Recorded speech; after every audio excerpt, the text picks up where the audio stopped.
Hello, and welcome to the 44th part on the series on self exploration. Joining the dots, contemplating, comprehending, and sharing it with you all raw.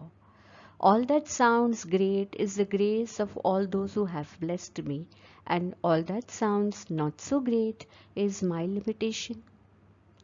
In these parts 41 to 45, we are trying to explore the other angles, the non conventional ways of looking at things. Let us talk of sanity in this part. Sanity, common sense of looking at things. It is a reasonable and a rational behavior that is understood and acceptable by all. Common rules of life. While buying things, pick and choose good commodities. Absolutely fair. When we are working for something, charge for it. Take due fees or due charges for your work. Absolutely accepted by the society. When someone is trying to goof up with us, cheat us, catch him. Not getting fooled is very much a sign of sanity and common sense. Depending upon the level of cheating, punish him or at least prohibit him, warn him, make him aware that I have understood that you are cheating me. All this is considered to be absolutely sane, fair, and perfect in society values. All this is sanity indeed. Here is a different take.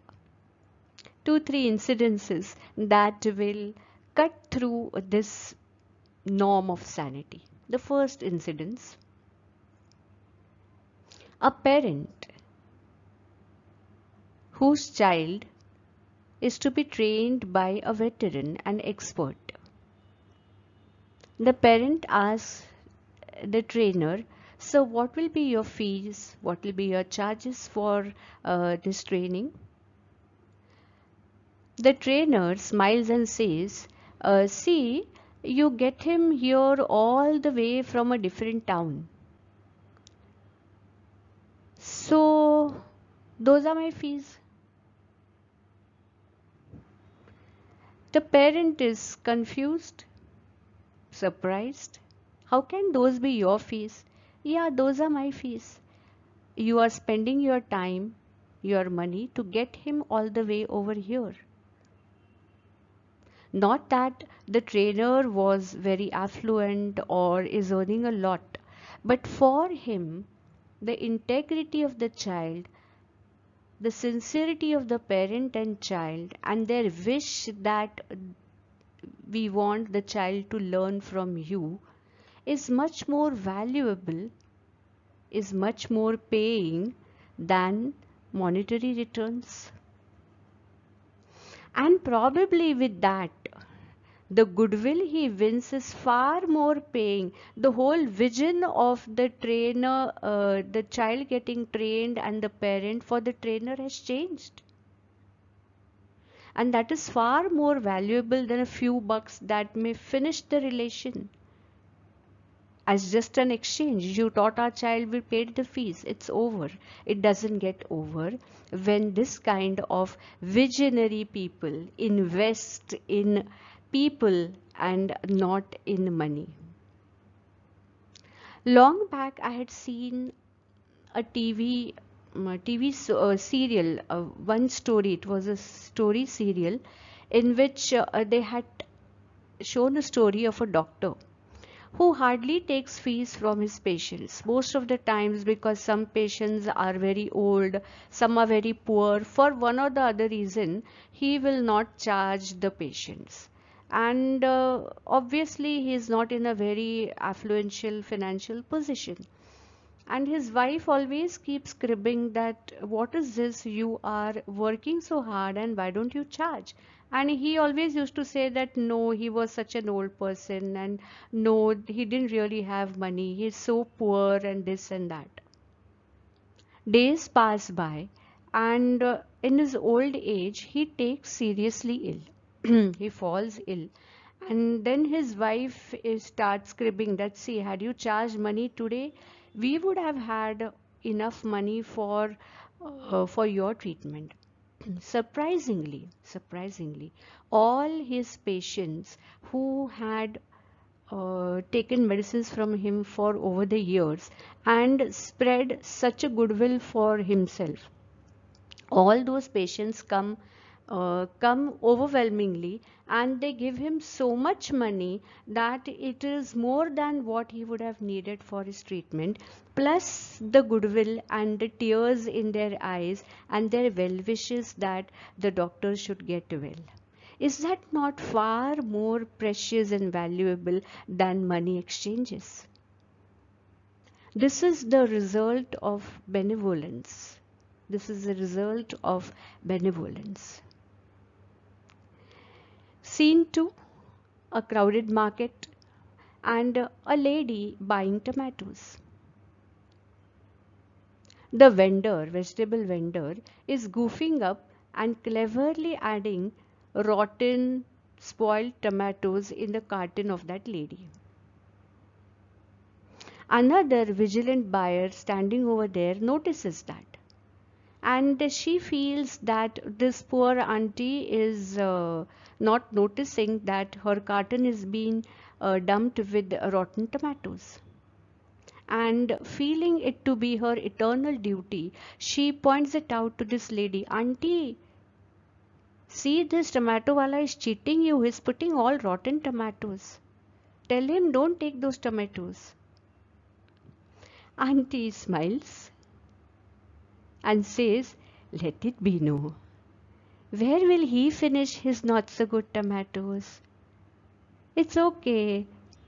I will cut half of them, use as much as I can, or throw it away, or give it to my cats or dogs or the cattle behind my yard. Let it be no. What is this? Foolishness? Giving money and buying rotten tomatoes with knowledge? Or is it benevolence? How do we map this vision? What name do we give it?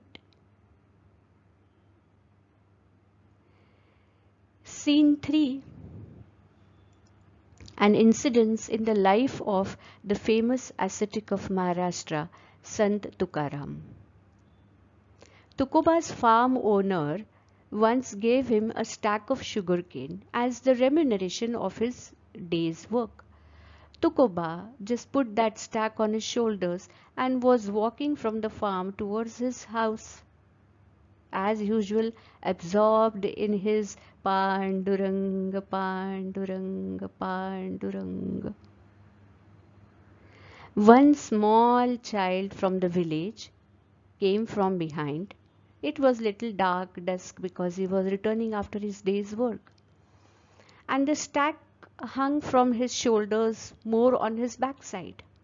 So one child came running from behind and slowly pulled out one full sugar cane. Tukoba didn't notice, felt the child. He went running and told 3-4 of his friends, go, go. He's just singing Pandurang, Pandurang. You go and take one sugar cane. He won't even understand.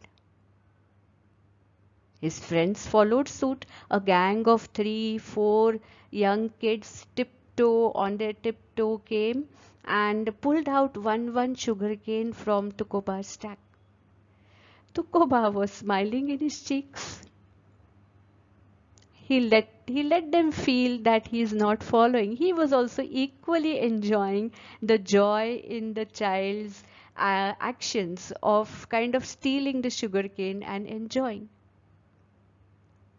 Someone on the road noticed this, that Tukoba is walking away singing Pandurang, Pandurang. Yedatse, mad he is, the whole village knew it.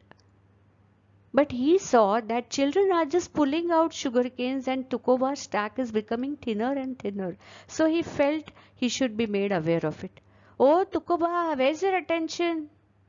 Look at those kids, they are pulling the sugarcane from your stack and they are laughing at you also. Tukoba also laughed. Yes, it's such a lot of fun, na? Let it be, let them enjoy. Arey, but the stack is given by the owner for your kids. So are these.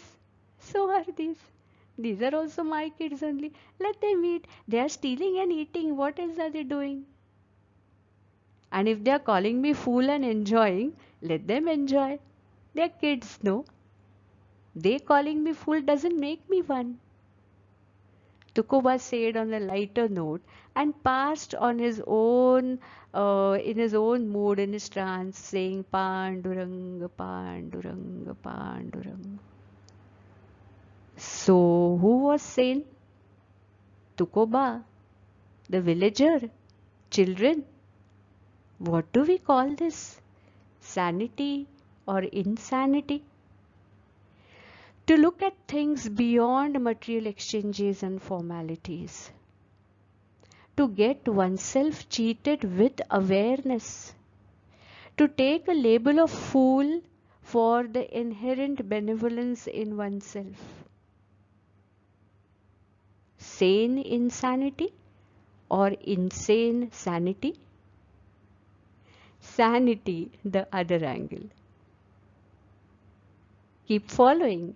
We will share some more such visions. Thank you for joining in. Bye bye.